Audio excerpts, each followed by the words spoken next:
दोस्तों, सरकार द्वारा बहुत सारे कैश ट्रांजैक्शन पर रेस्ट्रिक्शन लगाए जाते हैं डिजिटल इकोनॉमी को बढ़ाने के लिए और कैशलेस ट्रांजैक्शन करने के लिए, कम से कम इकोनॉमी के अंदर कैश का इस्तेमाल करने के लिए। यहाँ पर सरकार, अगर आप जमा करते हैं, कैश डिपॉजिट करवाते हैं, तो यहाँ पर सेविंग बैंक अकाउंट में 10 लाख रुपए से ज्यादा अगर जमा करते हैं तो यहाँ पर सीधे सीधे सरकार को रिपोर्टिंग हो जाती है बैंक के माध्यम के थ्रू। उसी के साथ साथ अगर यहाँ पर आप करंट अकाउंट में 50 लाख रुपए से ज्यादा डिपॉजिट करते हैं तो यहाँ पर आपकी रिपोर्टिंग की जाती है। उसी के दौरान यहां पर सरकार ने, अगर आप पैसा कैश विड्रॉ करते हैं यानी पैसा निकालते हैं, तो भी यहां पर जो है रिस्ट्रिक्शन रखे गए हैं। दोस्तों, यहां पर जो है सेक्शन 194N जो है वो यहां पर इंट्रोड्यूस किया गया था बजट 2019-20 के अंदर, जहां पर अगर आप कैश विड्रॉल करते हैं 1 करोड़ रुपए से ज्यादा, तो यहां पर आपका जो है टीडीएस डिडक्ट कर लिया जाएगा। उसी के साथ साथ बजट 2020-21 के अंदर इस धाराओं को यहां पर जो है चेंज किया गया। जो 1 करोड़ की लिमिट थी वो यहां पर कम करके यहां पर 20 लाख कर दी गई थी।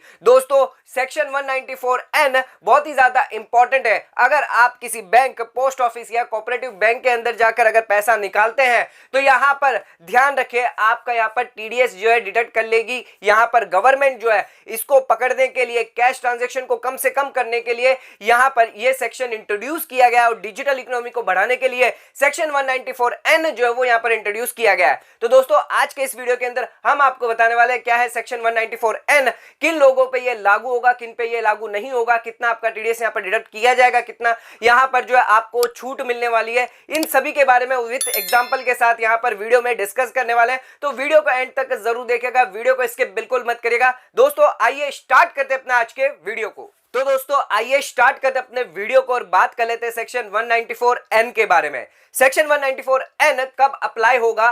तो यहां पर एवरी पर्सन, मतलब कि यहां पर कोई अगर बैंकिंग कंपनी है, कोई कोऑपरेटिव सोसाइटी है जो बैंकिंग बिजनेस से रिलेटेड है, या फिर यहां पर पोस्ट ऑफिस है, अगर यहां पर पेमेंट कर रही है, कैश पेमेंट कर रही है, चाहे 1 करोड़ रुपया कर रही हो या 1 करोड़ टुकड़ों में यहां पर एक 10-10 लाख रुपए करके 1 करोड़ से ज्यादा अगर किया है, कैश पेमेंट किया है, तो उस केस में यहां पर जो है 2% टीडीएस जो है डिडक्ट किया जाएगा। अगर किसी भी पर्सन को, जैसे कोई इंडिविजुअल हो गया, एचयूएफ हो गया, पार्टनरशिप फर्म हो गई, कंपनी हो गई, इनमें से किसी को भी अगर पेमेंट कर रही है, ध्यान रखिएगा उस बैंक में या उस पोस्ट ऑफिस में, चाहे उसका एक अकाउंट हो या एक से ज्यादा अकाउंट क्यों ना हो, तो यहां पर अगर टोटल लिमिट 1 करोड़ से ज्यादा है तो उसे यहां पर टीडीएस जो है 2% डिडक्ट करना रहेगा। एग्जाम्पल के तौर पर, अगर यहां पर ए लिमिटेड का अकाउंट है किसी बैंक के अंदर एंड उसने यहां पर 99 लाख रुपए ड्यूरिंग द फाइनेंशियल ईयर यहां पर विड्रॉ कर लिए हैं, अब वो 1.5 लाख रुपए और यहां पर विड्रॉ करती है, तो उस केस में जो 50,000 है,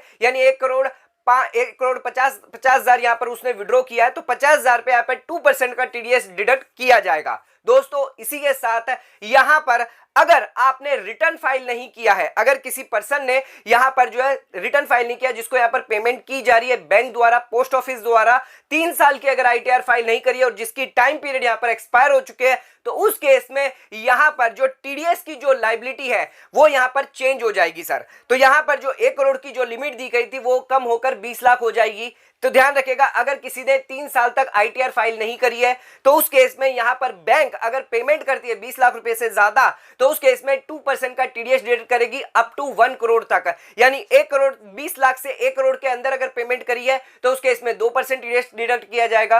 अगर यहां पर 1 करोड़ से ज्यादा का पेमेंट किया है तो 5% यहां पर टीडीएस डिडक्ट किया जाएगा। ये उसी केस में होगा कि सामने वाले ने अगर आईटीआर फाइल नहीं करी है, अगर यहां पर जो पर्सन है वो आईटीआर फाइल करता है, तो उस केस में उसका 1 करोड़ के ऊपर ही यहां पर जो 2% टीडीएस डिडक्ट किया जाएगा। दोस्तों, अब यहां पर बात कर लेते हैं कि सेक्शन 194N किन लोगों पर एप्लीकेबल नहीं होगा। ध्यान रखिएगा, यहां पर अगर कोई बैंक है, कोऑपरेटिव सोसाइटी जो बैंकिंग बिजनेस में, या पोस्ट ऑफिस है, अगर यहां पर कैश पेमेंट करती है किसी को, तो यहां पर उन्हें टीडीएस डिडक्ट नहीं करना। अगर वो यहां पर पेमेंट कर रही है किसी भी सेंट्रल या स्टेट गवर्नमेंट को, उसके साथ साथ पब्लिक या प्राइवेट सेक्टर बैंक को, या कोऑपरेटिव बैंक को, या पोस्ट ऑफिस को, एंड यहां पर व्हाइट लेबल एटीएम ऑपरेटर को, या फिर यहां पर कोई कमीशन एजेंट है, ट्रेडिंग एजेंट है जो एपीएमसी मार्केट रिलेटेड यहां पर पेमेंट कर रहा है फार्मर्स को, या कोई मनी चेंजर है, फुल फ्लेज मनी चेंजर है, या फिर फ्रेंचाइजी एजेंट है जो यहां पर मनी चेंजिंग में डीलिंग करता है, जो आरबीआई से रेगुलेटेड है,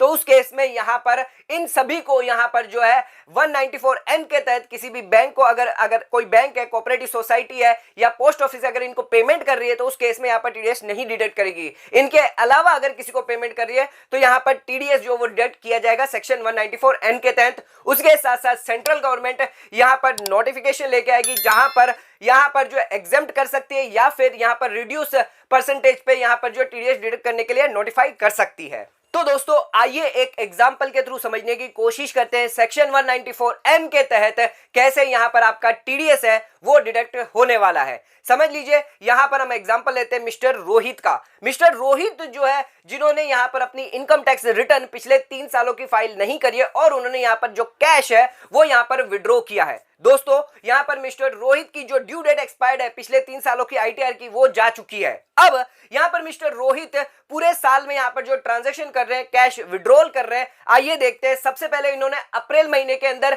यहां पर जो 14 लाख विड्रॉ किए। दोस्तों यहां पर आपको मालूम है, हमने पहले ही आपको बताया था कि अगर आपने आईटीआर फाइल नहीं करी है तो 20 लाख के ऊपर बैंक आपका टीडीएस डिडक्ट करना स्टार्ट कर देगा। तो पहले अप्रैल महीने में यहां पर रोहित ने सिर्फ 14 लाख यहां पर विड्रॉ किए, तो उस केस में यहां पर कोई भी टीडीएस की लायबिलिटी नहीं आती है।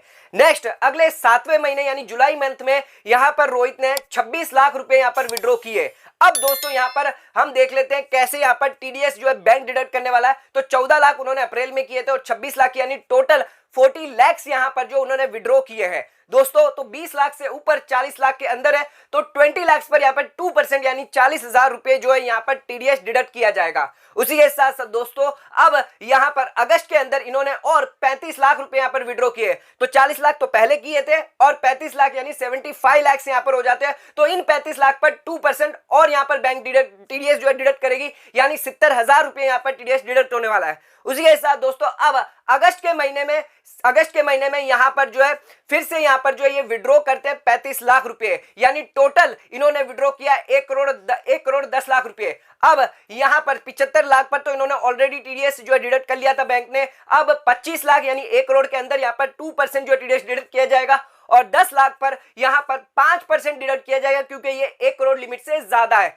तो दोस्तों इस केस में यहां पर टीडीएस टोटल डिडक्ट होता है 1 लाख रुपया। यहां पर बात कर लेते हैं कि यहां पर जो है और इन्होंने जो है विड्रॉ किया है सितंबर महीने के अंदर यहां पर जो 50 लाख और यहां पर जो रोहित ने विड्रॉ किए। तो उस केस में यहां पर जो 1 करोड़ 10 लाख 1 करोड़ 60 लाख यहां पर जो टोटल विड्रॉल होता है। तो उस केस में यहां पर जो है 50 लाख जो विड्रॉ किया उस पे 5% यानी यहां पर 2.5 लाख रुपए का टीडीएस जो है वो बैंक डिडक्ट करेगी। तो इस हिसाब से यहां पर जो बैंक है हमेशा जैसे ही क्रॉस होती है लिमिट से ज्यादा तो उस हिसाब से यहां पर 20 लाख से 1 करोड़ के अंदर 2% तक डिडक्ट करेगी और 1 करोड़ से ऊपर अगर जाता है तो 5% यहां पर टीडीएस जो है डिडक्ट होने वाला है। दोस्तों एक और यहां पर एग्जांपल देख लेते हैं मिस्टर रोहित का, जिन्होंने यहां पर कैश विड्रॉल किया है फाइनेंशियल ईयर 22-23 के अंदर। तो यहां पर जो रोहित ने है वो एक बैंक से नहीं यानी अलग अलग बैंक से यहां पर विड्रॉ किया है। एक्सिस बैंक, एसबीआई बैंक और आईसीआईसीआई बैंक। एक्सिस बैंक से यहां पर विड्रॉ किया है 60 लाख रुपीस का। उसके साथ साथ एसबीआई बैंक से यहां पर उन्होंने 50 लाख का विड्रॉल किया है और आईसीआईसीआई बैंक से यहां पर 10 लाख रुपए का विड्रॉल किया है। दोस्तों यहां पर ओवरऑल लिमिट देखी जाए तो 1 करोड़ से ज्यादा का इन्होंने विड्रॉल कर लिया है, बट यहां पर कोई भी टीडीएस डिडक्ट नहीं किया जाएगा सेक्शन 194N के तहत। तो ऐसा क्यों हुआ दोस्तों? यहां पर जो लिमिट दी गई है सेक्शन 194N के तहत वो एक पर्टिकुलर बैंक या पोस्ट ऑफिस को लेकर दी गई है। यानी अगर पर्टिकुलर बैंक में अगर आपका एक या एक से ज्यादा का अकाउंट है और 1 करोड़ से ज्यादा का अगर आपने कैश विड्रॉल किया है तो वो बैंक आपका टीडीएस डिडक्ट करेगी। बट अगर यहां पर अलग अलग बैंक से यहां पर अगर आप 1 करोड़ से कम और अगर आपने आईटीआर फाइल करी है तो 1 करोड़ से कम अगर आप विड्रॉ करते हैं तो यहां पर बैंक जो है आपका टीडीएस डिडक्ट नहीं करेगी, आपका सेक्शन 194N जो है वो अप्लाई नहीं होगा। तो यहां पर जो है अगर आप अलग अलग बैंक में अगर अकाउंट खुलवाएं और वहां से कैश विड्रॉल करें तो उस केस में यहां पर आपका टीडीएस डिडक्ट नहीं किया जाएगा। तो दोस्तों आज के इस वीडियो के अंदर हमने देखा कि कैश विड्रॉल अगर आप करवाते हैं अगर किसी पर्टिकुलर बैंक में जहां पर आपने एक से ज्यादा अकाउंट खोल के रखा है, चाहे आपने सेविंग अकाउंट खोल के रखा है, करंट अकाउंट खोल के रखा है, आपने अगर 1 करोड़ लिमिट से ज्यादा का यहां पर कैश विड्रॉल कर दिया तो यहां पर बैंक आपका टीडीएस डिडक्ट कर लेता है और यहां पर सरकार की नजर में ये डिपॉजिट यहां पर आ जाता है। उसी के साथ साथ ध्यान रखिएगा दोस्तों, अगर आप अलग अलग बैंक में यहां पर कैश विड्रॉल करते हैं तो यहां पर टीडीएस लायबिलिटी नहीं आती है और यहां पर आपका टीडीएस डिडक्ट नहीं किया जाता। उसी के साथ दोस्तों कैशलेस इकोनॉमी को यहां पर करने के लिए सरकार द्वारा और भी बहुत सारे रेस्ट्रिक्शन जो है लेकर आती है। उसी के साथ साथ ध्यान रखिएगा यहां पर अगर आप 20 लाख से ज्यादा कैश डिपॉजिट या विड्रॉल करते तो यहां पर आपको पैन कार्ड देना ये मैंडेटरी हो गया। ये एक नया रूल जो है वो भी यहां पर लागू कर दिया गया है। तो दोस्तों आज का वीडियो अगर आपको पसंद आए तो चैनल को लाइक और सब्सक्राइब जरूर करेगा, ज्यादा से ज्यादा शेयर जरूर करेगा। धन्यवाद।